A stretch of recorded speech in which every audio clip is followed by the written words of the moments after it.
Human Nature, a journey in search of a peaceful and prosperous society with human nature as a guide. Led by your host, Adam Heyman. Hello, hello, hello. Thank you for joining us at Heyman Nature. With me is my buddy Tyrone, the porcupine hobo. How you doing, Tyrone? Feeling spiky. So spiky. Your green screen is taking away some of your spike. I know. That looks like oppression to me. The tech giants are keeping you down, my friend. Oh man. So we just had Labor Day. Depending on when we release this episode, did you do anything fun? Are you planning on doing anything fun? You know, for me, it's just always spending some time with the family. Go down to my mom's house and hang with some cousins, and but really, just I just like to. I don't do much. I don't really go out of town or anything like that. So just hang out with some friends or in the backyard, do a bonfire or something like that. Yeah, that's the same here, although we don't have any particular plans. So you like Labor Day? You're a big fan. Yeah, well, I'm a big fan of 3-day weekends in general. I don't really care what the reason the excuse is, but so here in the Midwest, we eat a lot of brats. It's a very Midwest thing, brats. In the Southwest, do you guys have like a food that you cook on like Labor Day, 4th of July, that kind of stuff for the cookouts? Well, we're definitely not brats, but I don't know. Vegas is such a place where people end up. It's so transient that you get the culture from everywhere. So sure. So you're eating sushi, is what you're saying? Yeah, some people do.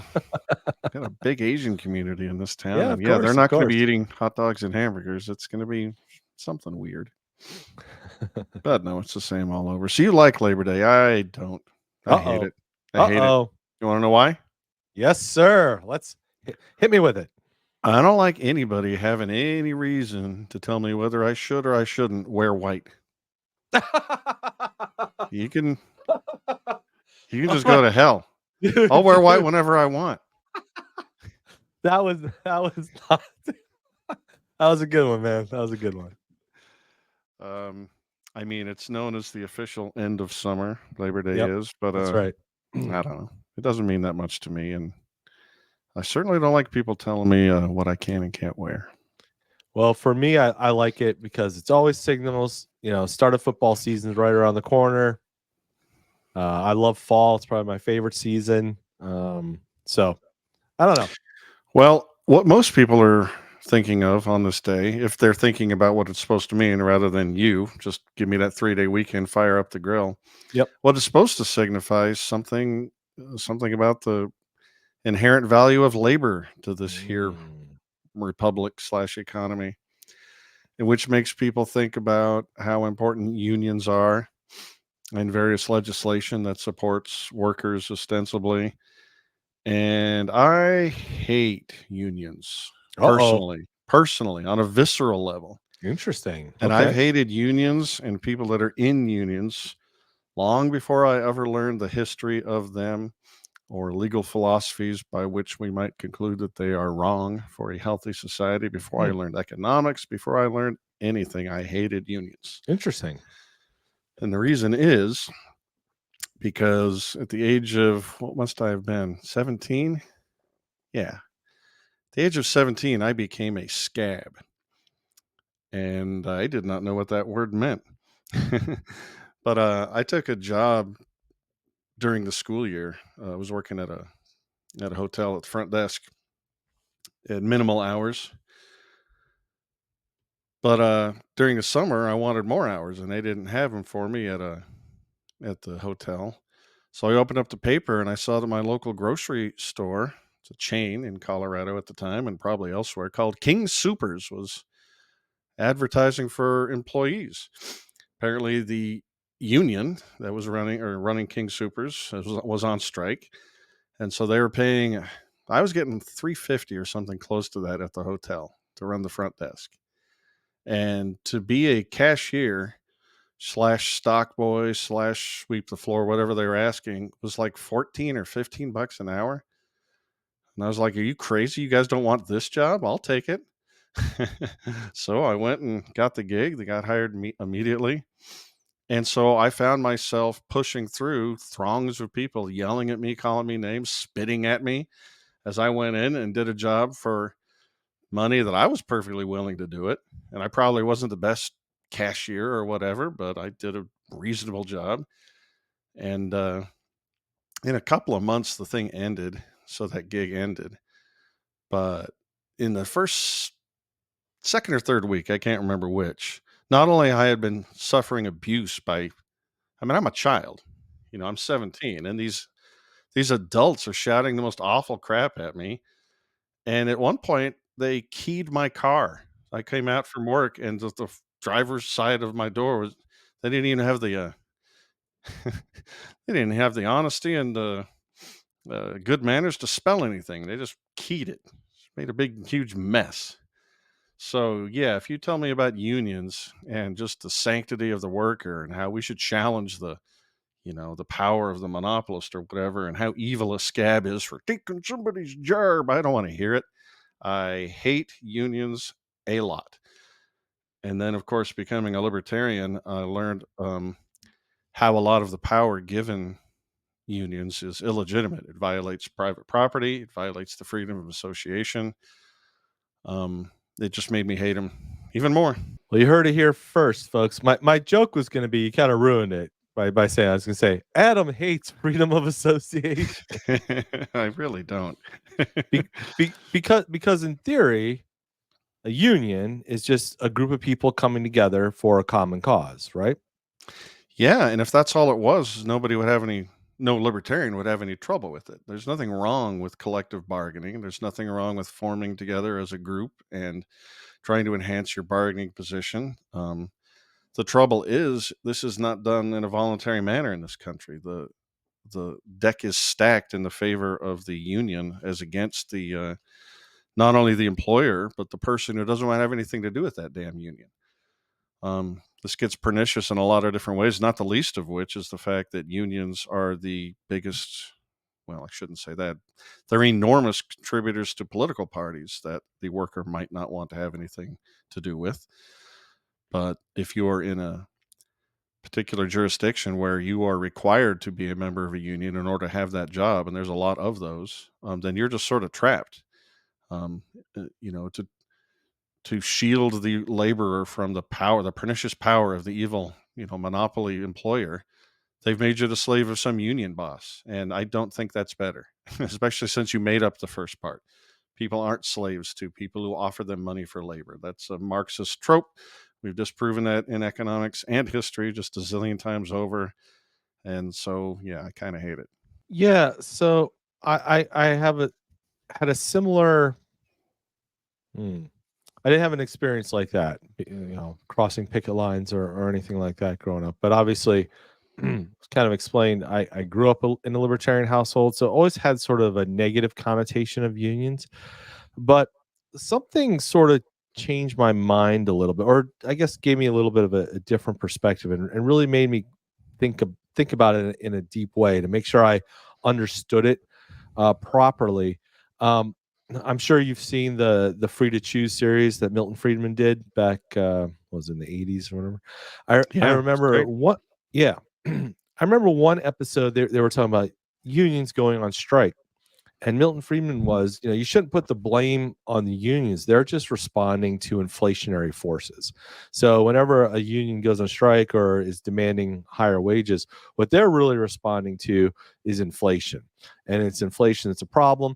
And when he put it like that, I was like, that's interesting. And then you think about the freedom of association and what would it look like in a truly free market sort of, if you want to say, anarcho libertarian world. I almost think maybe there might be more unions in a free society of people coming together, like you said, collective bargaining voluntarily, right? No violence. Well, You're not throwing, you're not keying people's cars. there's a point Gene Epstein likes to make when he debates socialists. In a voluntary system, a free market, you could have the workers own the means of production for a particular company if they wanted to organize themselves that way. That's legal. So yes, of course, if you just strip away the arbitrary power of government putting their thumb on the scale, yeah, you could easily have a bunch of groups that work together to bargain collectively. They could even be consumer groups like AARP or stuff like that. If you get the government out of the way, all manner of interesting free market voluntary solutions can occur to all sorts of bargaining problems. And yeah, there's nothing weird about labor and factories that makes that not a thing. It's just the government ruins everything. Oh, and bad economic theory ruins everything. I mean, we are told in the myth making propaganda machine we call schools that it was unions that gave us the 8-hour workday, the 40-hour work week, that gave us clean working conditions, that gave us rising wages, that The gave us weekend. the weekend is a good one, that made it so that children didn't have to work. And that is just a flat out myth. In the show notes of this episode, we'll link to a couple of good sources for debunking this nonsense. But think about it. You can collectively bargain in any garbage country with no productivity all you want, and you're not going to make anybody wealthy at all. It was the it was the operation of a free market, the upholding of property rights and the freedom of association, along with the accumulation of capital that could be brought to bear productively to make labor more productive, that increases the productivity of labor, which increases its marginal value product. And that is what makes a worker productive enough to want other workers to bid him away from his current employer, which is what makes wages rise. And without the pernicious beast that you're always going on and on about, Tyrone, inflation and the fiat money, if we didn't have that, as the economy got more productive, not only would your nominal purchasing power increase as you're being bid away, or your employer's matching, bidded offers for your wages by another competitor, but also the increased productivity would mean each dollar you have just went further. You'd be getting a raise every single year that productivity increases, but we don't see any of that at all thanks to fiat money, except the fact that electronics and computers seem to be the only thing that grows in productivity faster than even our incredibly rapacious level of inflation. So yeah, it's just not true that unions gave you all these benefits. It was becoming rich that gave you that. You can't collectively bargain your way into having Google's massage chairs and foosball tables and all that nonsense. You have to be an incredibly rich country to get that. And it's not that the laws are written awfully in Somalia or Bangladesh that make it so that children have to work. It's because they're poor. Unions didn't make it so that families won't starve without having their kids enter the labor force. That wasn't, aren't they backwards and stupid? That was they're poor. It is being wealthy that solves these problems. And so think about what makes it so that humans don't have to live in a state of privation. What makes us wealthy? That is the thing to focus on, not crying and screaming and complaining that your boss drives a nicer car than you do or something like that. Yeah, I always like to use the time machine analysis. I use this a lot. Whereas a lot of Misesian economists will use the Robinson Crusoe sort of desert island framework.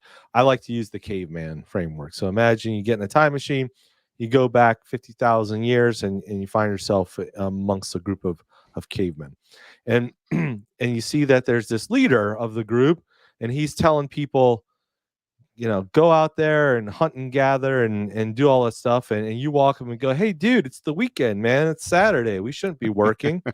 Let's all get together and protest and go on strike and tell this evil oppressive leader that we're not going to work because we want a 40-hour work week. Well, that's absolutely ridiculous, right? So it's putting the cart before the horse. I think a lot of people that are pro union, they think that you can just will into existence something like a 40-hour work week. No. It's like you said, it's wealth that allows that creates leisure. Not, you can't put the cart before the horse. No, you're absolutely right. And I love using those stripped down, artificial worlds to really highlight a concept. Douglas Adams did that brilliantly in The Hitchhiker's Guide when the useless third of whatever planet it was, I forget, crash landed on Earth and became our ancestors. Right. They Right. landed the spaceship in a very leafy forest, and the first thing they did was pass a law to declare the leaf as their unit of currency, so they'll all be rich. Right. Having Yep. more green things in your wallet is not what makes you wealthy, people. And Very clever. to take it back to unions a little bit, I mean, they're just so inefficient in so many ways, like on purpose. We all know the gag, of the union rule that makes it so that you can't turn this wrench unless you go get level 4 supervisor or something from X Right. department because of some union rule. You need 4 guys to carry a tire or something. I mean, Right. Right. they're inefficient on purpose to protect their one constituency, which is their particular labor, not labor in general, but the in group there. So they'll do things like famously oppose labor saving machinery that makes the company more profitable Yep. because that's bad for the 100 guys I've got on site here. I don't care if this company makes money or even goes out of business. To hell with you. I'm protecting my union guys. Right. And then the famous thing that they do is mandate an artificially high wage and a minimum wage in effect for their particular labor force. And that's hugely inefficient and hugely racist, to be honest with you. I mean, Well, there's a word, Adam. Whoa, you said it. You did it. You did it. You're gonna have to explain that one. You have to justify that one. What do you mean well, unions are racist? Come on, man. the minimum wage sure is. And what's the principal thing? I mean, unions also are trying to advocate for benefits and improved working conditions and lower hours and blah blah blah. But all that really is wages. All that compares 1-to-1 with wages. The employer doesn't care how he's giving you these things he's giving you, whether it's benefits or again the foosball table and the massage chairs. These are all your wages. And so what the union is doing is trying to mandate artificially high ones. So you can think of a union as an institution that's primarily involved in setting minimum wages. And the minimum wage, it's no accident that they became popular in the progressive movement with its eugenics programs and its Right. incredible racism. These are racist programs designed specifically to keep quote unquote undesirables unemployed so that the protected group can maintain can be free of market competition for their labor. That was the point. And I have quotes if you want to hear them. They're Yeah, pretty let's gross. let's hear it, man. All right, here's a nice one. Yeah. Quote, "It is much better to enact a minimum wage law, even if it deprives these unfortunates of work. Better that the state should support the inefficient wholly and prevent the multiplication of the breed than subsidize incompetence and unthrift, enabling them to bring forth more of their kind." This is a labor commissioner to Woodrow Wilson. Another one. "How to deal with the unemployable?" asked economist Frank Tossig. They, quote, "should simply be stamped out. We've Whoa. not reached the stage where we can proceed to chloroform them once and for all, Oh my but at least God. they can be segregated, shut up in refuges and asylums, and prevented from propagating their kind." Wow. I hadn't heard that one before. Wow. Well, there's so many, and we haven't even gotten to South Africa yet. If the inefficient entrepreneurs would be eliminated by minimum wages, so would the ineffective workers. I am not disposed to waste much sympathy upon either class.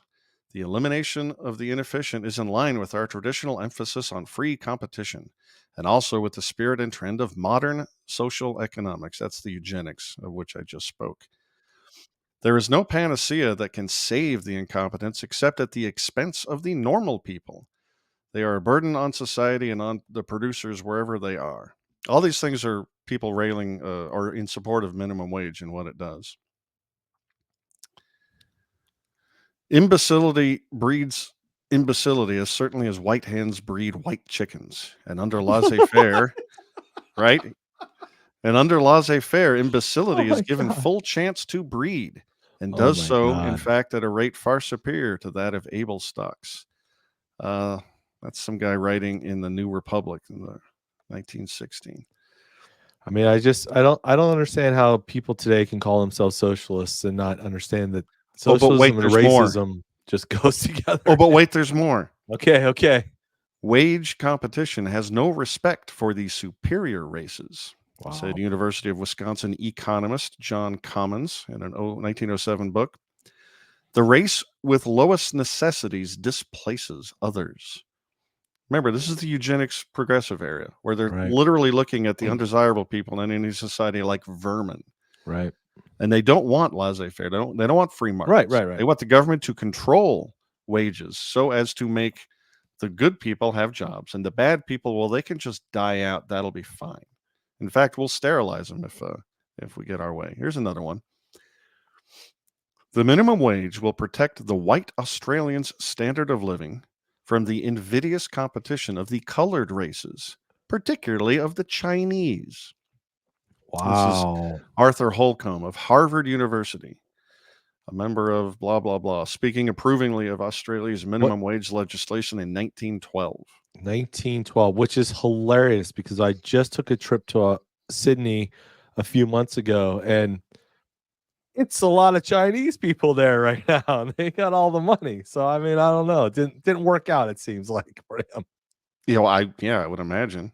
Thank goodness. Thank goodness. Here's a good one. This one comes from Walter Williams, famous free market economist. He says during South Africa's apartheid era, racist unions, Labor Day, racist unions, which would never accept a black member, were the major supporters of minimum wages for blacks. In 1925, the South African Economic and Wage Commission said, quote, the method would be to fix a minimum rate for an occupation or craft so high that no native would be likely to be employed. Remember, ladies and gentlemen, minimum wage doesn't give anybody any money. It just makes it illegal to pay somebody. And if you're a person who is, say, less productive than somebody else for some other reason, it's kind of cripplingly cruel to take away the one advantage for negotiation that you have, which is on price. And how speciously how insidious is that for someone who's a member of who's a member of a class who's not liked for whatever reason. Let's say the employer's racist and he would just as soon hire within his own, you know, color or creed or whatever. Well, it would be nice if you'd have some sort of a weapon to try and bargain away that dispensation by appealing to his economic motive and say, well, I don't want to starve. I'll take that job for less. And then maybe I can learn some stuff and get the hell away from this racist guy. But you don't make people better off by taking away their demonstrated preference, by making illegal the thing that they wanted to do. All you are doing is carving away protection of the law against competition by some protected class, namely union members in this case, or white people in South Africa's apartheid era. Let me give you one more from the same period. There is no job quote, there is no job reservation left in the building industry, and in the circumstances, I support the rate for the job, minimum wage, as the second best way of protecting our white artisans. Well, you can just imagine what he thinks the first best way is. It's not hugs. So, minimum wage is racist. It's designed to keep people down, it's designed to keep people separate. Even if you take the racism away from it, it is the use of law to protect a politically favored class from an unfavored class. And if you support it, I'm sure you have good intentions, but you are a fool and you're hurting people. Um, And so, well, I'm not done. I'm not done. I'm not done beating this issue to dead horse that it may be. Leaving South Africa and moving back to America. America's first minimum wage law is the Davis-Bacon Act of 1931, and it had racist motivation too. During its legislative debate, its congressional supporters made such statements as, quote, that contractor has cheap colored labor that he transports, and he puts them in cabins. And it is labor of that sort that is in competition with white labor throughout the country. So, how do you solve that? You make it illegal to hire this contractor with his labor force. You make that illegal. So these people can't get hired, but you've protected the people that you think are special and better. During the hearings for this Davis Bacon Act, another who was this? Not a congressman. American Federation of Labor President William Green, he complained, quote, colored labor is being sought to demoralize wage rates. It's 100 years ago, but it's the same nonsense you hear about. They took my jobs. Um, it's not just leftists that think that they don't believe in freedom of association. Like if they have a job, that it's theirs somehow, like they own it. You do not own your job. You were engaged in a contractual relationship with you and another entity, and you don't own it any more than they own it. Like they don't own you. You don't own them. Neither one of you is holding a gun to each other's heads, unless it's a nice civilized contractual one that you both signed. So yeah, I don't know. Labor Day, I don't want to ruin the taste of your brats there, buddy, but I don't like it. And not only because I want to wear nice linen suits anytime I want. I'm so glad you I'm so glad you brought up that Walter Williams quote. So sometimes I think, if someone asks me what two books, like just give me two books to start me on my libertarian journey, or to help me understand economics, or something like that, I would always recommend Henry Hazlitt's Economics in One Lesson, and Walter Williams' The State Against the Blacks. And of those two, if you could only pick one, I'd say State Against the Blacks. I think I read that book.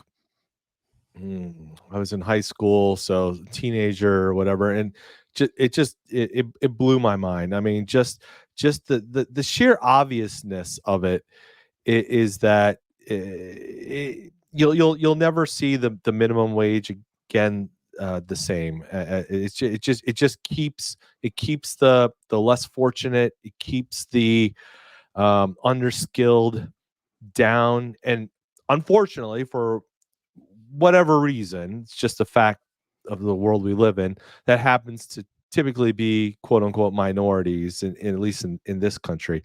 And so I don't think a lot of people understand that. I just they want to live in a different reality. And And even, I mean, you're right. But even if it's not, I mean, let's say that in 2024, we're more enlightened now, so we don't have these horrible racist attitudes, at least not as bad as they were back then. But you're hurting people by making an unproductive person, if somebody who just doesn't have the ability to show up anywhere and offer something useful enough to an employer that it beats out that minimum wage, whatever it is. $25 an hour they're considering in California right now, by the way. right. So for the person who doesn't have that level of skill, you are not helping him by making it illegal to hire him. Think about Right. how much skill you learn just by getting your foot on that first rung of the That's economic right. ladder, getting there and learning how things work, learn how to make yourself of use to another person or to an organization, learn what value there is in serving a customer and making, providing value on this planet for some other people. And then just by osmosis, almost, even if you're just sweeping the floor, you're going to learn a bunch of other skills that'll allow you to take the That's next right. step, either at that place or the next place. And I just don't understand how supposedly people filled with love for their fellow man and their hearts are just brimming with sympathy want to knock the legs out from under people so they can never even get started. And why? Well, because they're not worth as much as you think that a person should be worth. You can't just will these things into existence because you believe in unicorns and Narnia. That you're just hurting people. Your head is in the sand and you're hurting people. So please don't support minimum wages. They're just awful. And the irony of someone like Kamala Harris, who says, we want, how does she put it, equality of opportunity, or something like that. Well, and yet she's going to be for a higher minimum wage, but that higher minimum wage takes away opportunity from the very I people you think it's trying to help. Here's a general rule, folks.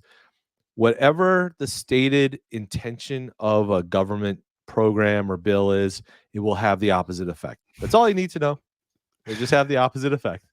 That's it. Yeah, it's just amazing. In this complicated world, the average voter reads literally the name of the bill and thinks, Right. I got a handle on this. The Patriot Act? Right. Well, Right. Right. Right. I'm a patriot. How could Right. this Right. ever come back to bite me? Said the Republican voter in the early 2000s. Inflation Reduction Act. How's that Right. going? I mean, I don't like inflation. I would like it reduced. How can I oppose this?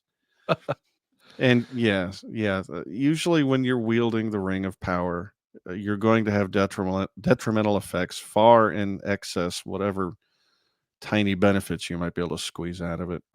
And these unions, they're no better. So enjoy your brats, enjoy your day with your family, flip them on the grill, but embrace free markets and thank them. Raise a beer to free markets and the freedom of association before you raise a beer to unions. To hell with unions. And I don't like what you did to my 78 Volkswagen Dasher, whoever you are, you prick, in 1985, it must have been. That's the guy who keyed my car, whoever that was. Okay. Way to bring it full circle. You know All who right, you man. are. Well, I'm gonna go party. It's Labor Day weekend, so you know. All right. Well, this was fun. Thanks for letting me rant. I appreciate it. And thank you, ladies and gentlemen, for watching or listening to Ham and Nature. We'll see you next time.